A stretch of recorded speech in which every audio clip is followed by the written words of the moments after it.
Hi everyone, it's Daniel here. Today I'll be reviewing a film, and that film is Thomas and the Magic Railroad from 2000. So, yeah, this is a DVD. I think this film's really underappreciated, and yeah, it was a box office bomb, only earning $700,000 more than the budget of the film, which was $19 million. And, you know, critics gave it a negative review, and yeah, all that stuff.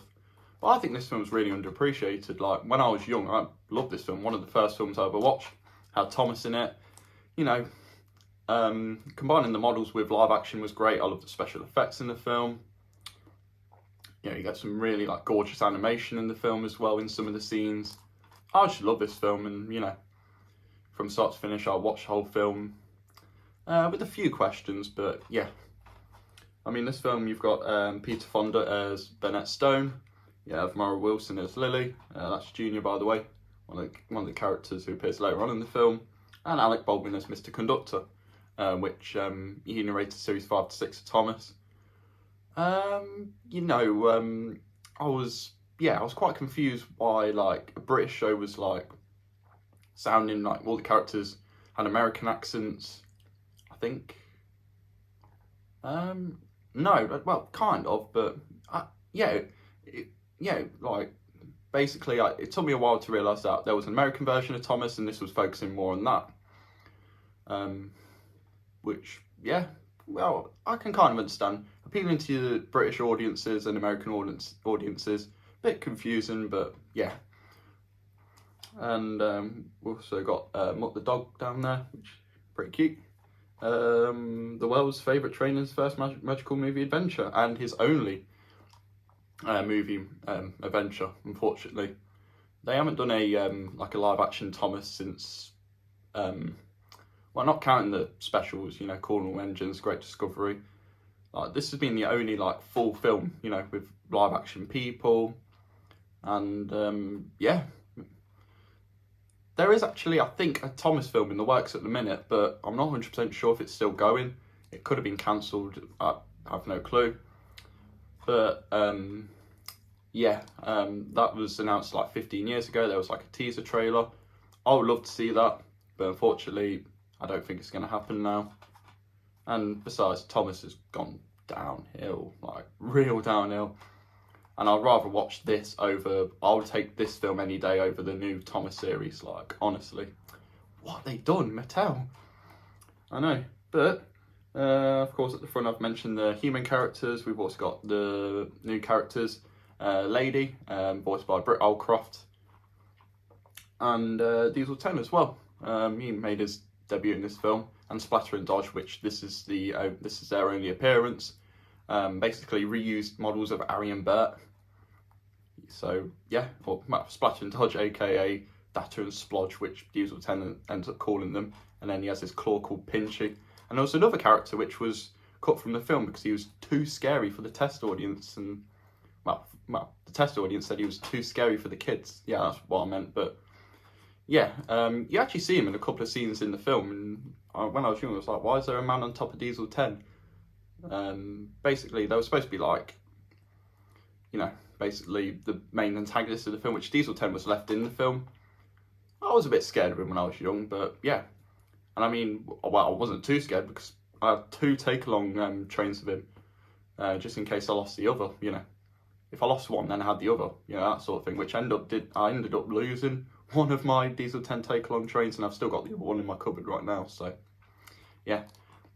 I love Thomas. I don't care how old I am. Like, I mean, come on. I mean, it was a children's show, but each episode cost £500,000 each episode. And I tried working that out on a calculator. Well, at least for the classic seasons, I think. But yeah, it's a children's show, but they didn't do it on the cheap. Like, literally, and this film cost literally like how much? Literally the same amount. How much 2 seasons would cost, like, altogether, I think, something like that.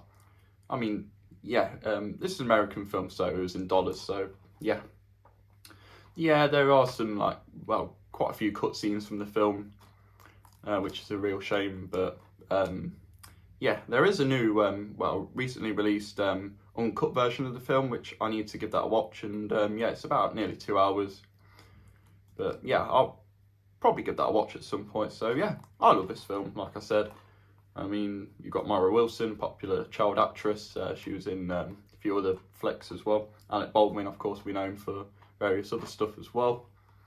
And yeah, very cool. So there's the front. I love the front of how Thomas pops out of the the background.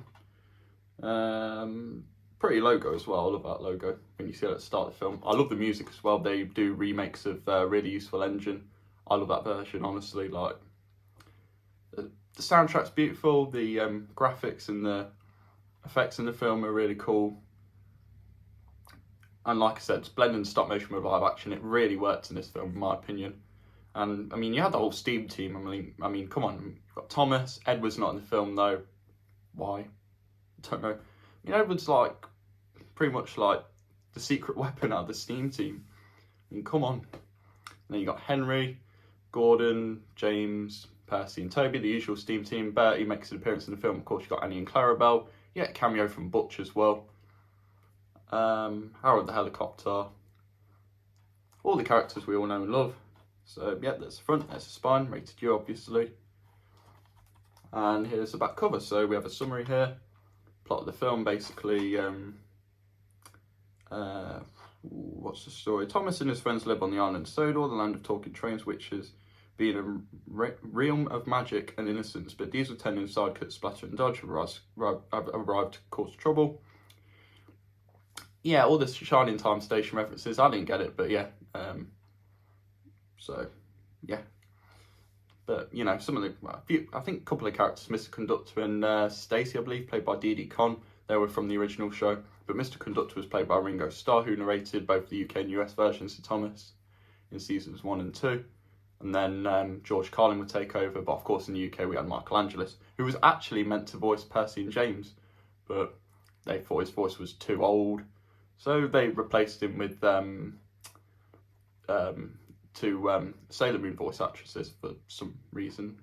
But Percy and James being voiced by females, why? I mean, it gives them more of a child voice, but I was like, is this trained a male or a female? Really confused me when I was young.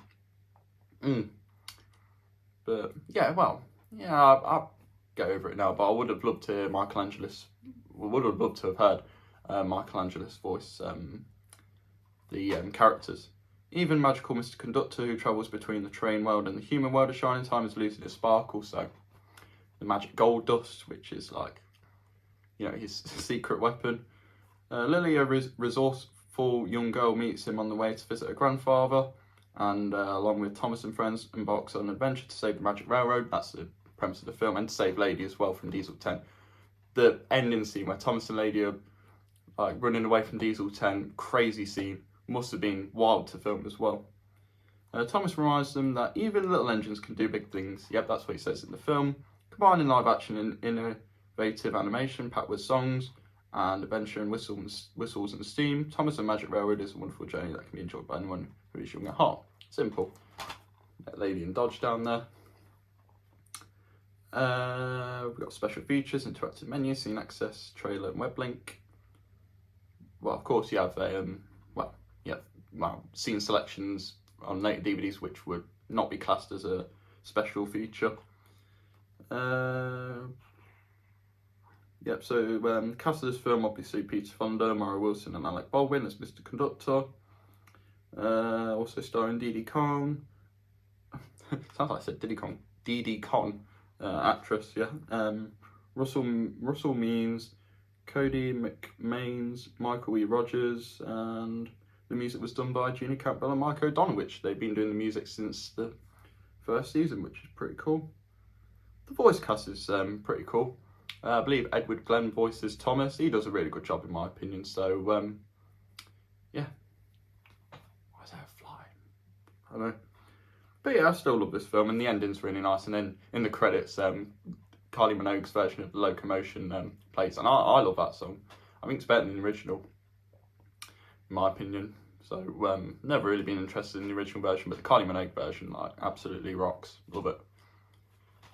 So That's thanks to this film, I know that song. So yeah, let's open it up. It's a disc. Yeah, quite basic, but this DVD came out in 2000, like not long after the film came out. So yeah, discs, you know, they were just like plain grey. Even the U and the G rating would be grey. Warner Brothers, very cool. I think this is a great film. Yeah, like I just love the concepts of the film. I think it worked out better than they were expecting. And even though some scenes had to be cut, and yes, I will watch the uncut version, you got to remember that, you know, they were trying to make this film for like the whole family, kids and adults, well, mainly for kids, and they didn't want to, you know, get a negative reception when the film came out, which I think P.T. Boomer would have been a great villain, and I think I would have enjoyed him, you know, but I'm happy with just Diesel 10 and Splatter and Dodge, you know. What's it, the dummies out of the, you know, the squad, you know, P.T. Boomer, Diesel 10, Splatter and Dodge, you know. The ones without brains, you know, and them sort of characters, you know, the villains that, you know, yeah, basically, yeah, I have nothing more to say, but yeah. So Splatter and Dodge, shame they never came back, you know, quite silly characters, and yeah, they were enjoyable. And Diesel 10, and of course, Pinchy as well. Yeah, Diesel 10 would come back later on. Silly fly, yeah.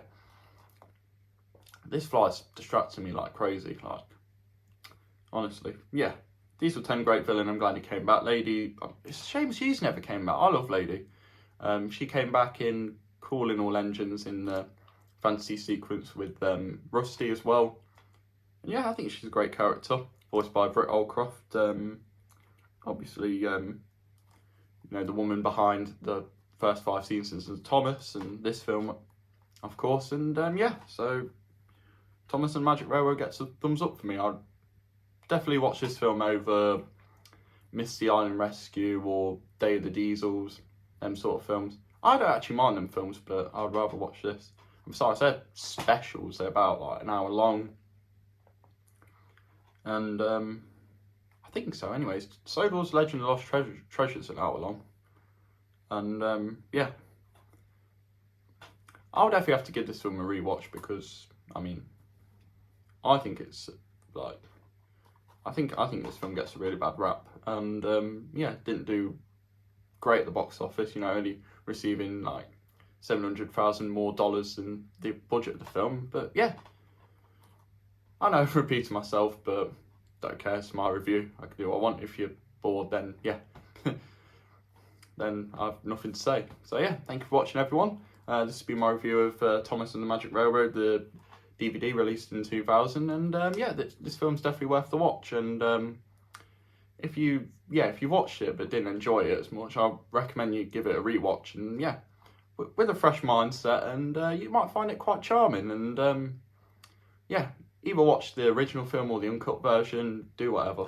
So yeah, let me know in the comments if you like this film already, if you dislike it, if you're 50-50 with it. I mean, I'd rather watch the first 5 seasons, or probably season 6 and 7 as well. And yeah, sorry about my guest, the fly, I know. It's October. Why flies coming in here? But anyhow, thanks once again, everyone, and I shall see you all next time. Take it easy, and as always, I'll see you in a bit. Yeah, peace.